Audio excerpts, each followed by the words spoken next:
I was reading an article in Money Marketing, one of our trade journals, headed Deja Vu. Now, most financial journalists I've met look about 12.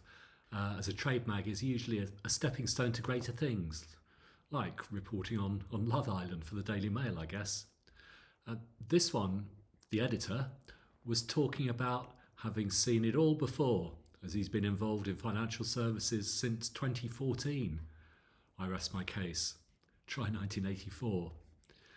Anyway, this was particularly relevant as I'd had an I've seen it all before type of conversation with some younger members of my team this week.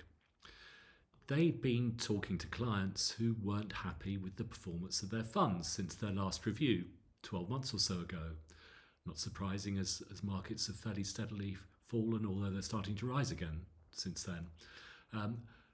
They were asking whether or not we should be looking at moving these clients to other funds or fund managers to try and make things better.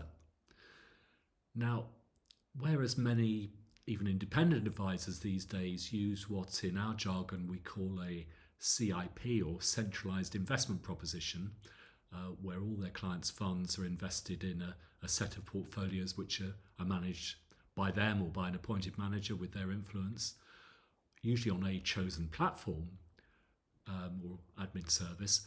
And we'll talk about that perhaps more in another chat.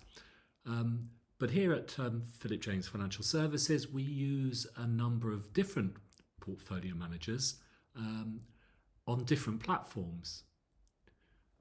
Now, should we, they asked, not be moving from one to another when perhaps one of the others has actually done better in the past year or so, and maybe the managers there have made better decisions?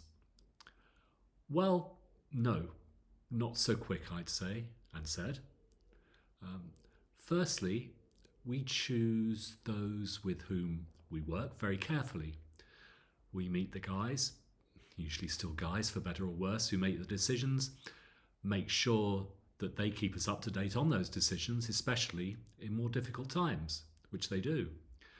We keep tabs on how much they charge, and we regularly compare how their portfolios, the portfolios in which you're invested if you're a client, are doing against the index for others who are taking the same level of risk.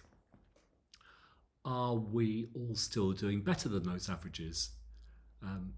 We had to look at how they were doing pre-Ukraine, in and past COVID, and actually pre-pandemic as it's called.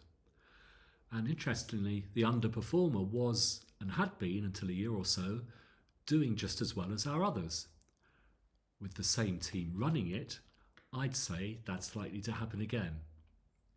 So now my personal and very long-standing sense of déjà vu says, don't jump ship just because one crew took what turned out to be a rougher course than another. If the captain and crew are proven to know what they're doing, both will hit calmer waters and a safe harbour if you stick with them, or something like that.